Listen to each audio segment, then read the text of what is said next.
Por ejemplo, imagínate que un bisabuelo vivió un conflicto bélico y estaba en su ciudad y hubo un bombardeo que lo cogió desprevenido. Y ese estruendo tan grande generó un nivel de estrés enorme en esa persona. Si eso no se digirió, en ese momento sí que hubo un cambio en la expresión de los genes.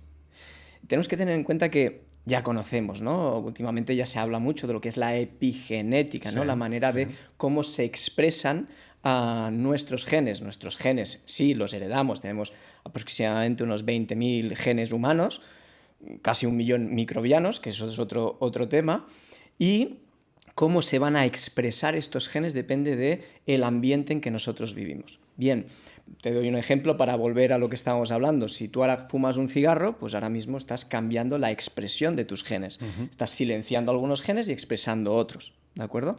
Pues bien, fíjate que en esa persona que vivió ese gran estruendo y que para él fue un estrés impresionante, que no se pudo digerir, no pudo adaptarse a esa situación, incluso sería hasta una situación más traumática, varió la expresión de sus genes.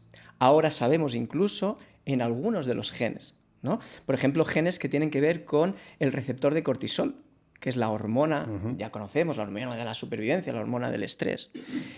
Si es más sensible ese receptor al cortisol o será menos sensible. Por tanto, la respuesta que podemos tener frente al estrés ya en esa persona y en los descendientes sabemos que puede estar modificada. Por ejemplo, ese bisnieto, ¿qué le puede ocurrir? O al hijo o al nieto, que sin tener que vivir una experiencia traumática como ese gran estruendo, ese bisnieto puede estar viviendo en su vida, puede ser muy sensible a los ruidos estridentes. Vale. Y, por ejemplo, que tenga problemas para dormir. Si tienes problemas para dormir, tienes problemas para todo, evidentemente, porque la fisiología del sueño nos indica que el ser humano necesita dormir, ¿no? Sí, bien, sí. Pero fíjate que ha podido heredar la expresión de los genes que tienen que ver con el cortisol o su receptor en base a que su bisabuelo vivió una experiencia traumática.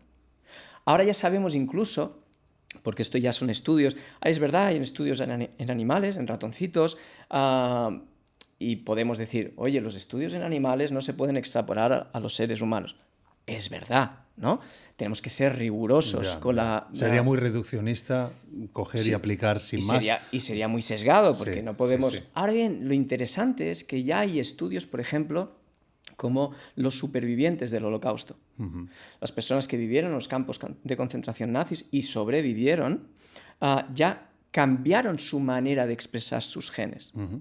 Bien, ¿qué se ha visto? Que los descendientes de estos supervivientes del Holocausto, solo por ser descendientes de esta expresión génica, ya pueden aumentar su probabilidad de tener un estrés postraumático entre un 30 y un 50% sin necesidad de vivir el propio Holocausto.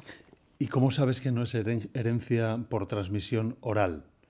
Por cultura aprendida, repetida. Claro. Esto es muy interesante porque aquí te diría que seguramente son las dos cosas. ¿Sí?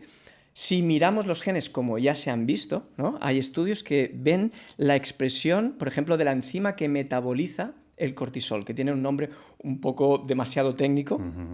Lo nombro, pero no me hagáis mucho caso. Es la 11-beta-hidroxiesteroide hidrogenasa tipo 2. Wow. Para los científicos, pues les puede molar esto, y si no, la enzima que metaboliza el cortisol y chao. A ver si sois capaces de escribirlo en la A ver si sois sección de arriba. capaces y no ha generado ningún trauma. Es un reto, a ver si alguien puede escribirlo bien, de verdad. Fíjate que se ha visto que esta enzima cambia su función en estas personas que son supervivientes del Holocausto, y también estará cambiada esta función en los descendientes. Con lo cual, lo que implica es que la tolerancia al estrés de la futura generación ya estará mermada. Habrá menos tolerancia al estrés. Por tanto, un evento, aunque no sea un holocausto, aunque no sea un evento, un estresor que podemos considerar como supranormal, que otra cosa es que cada uno interpreta la vida a su propia manera, pues eventos de estresores menores pueden generar una respuesta como si hubiera un grandísimo peligro.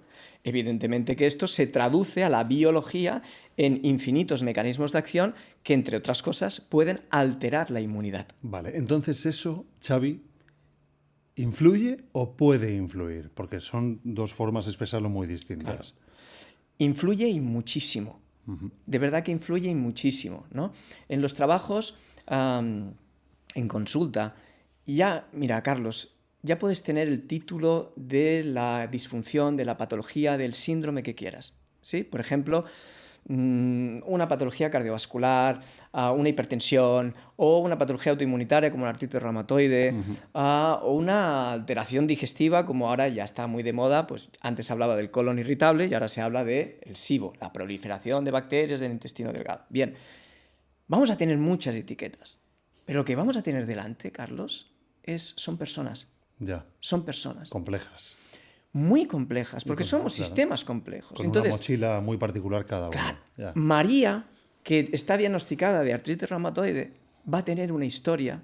Y va a tener una historia y una información suya de aprendizaje oral, como tú decías, en base a cómo se ha instaurado su propio sistema nervioso en su infancia, lo que ha escuchado de mamá, lo que ha escuchado de papá, lo que ha escuchado de los cuidadores, evidentemente.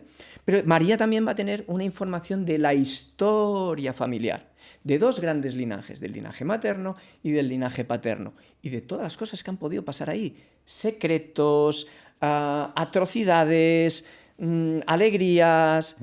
Todos somos resultados de esas historias. De hecho, se dice, ¿no?, que somos realmente los sueños no cumplidos o los duelos no llorados de los que vinieron antes. Esto es interesante. ¿Por qué?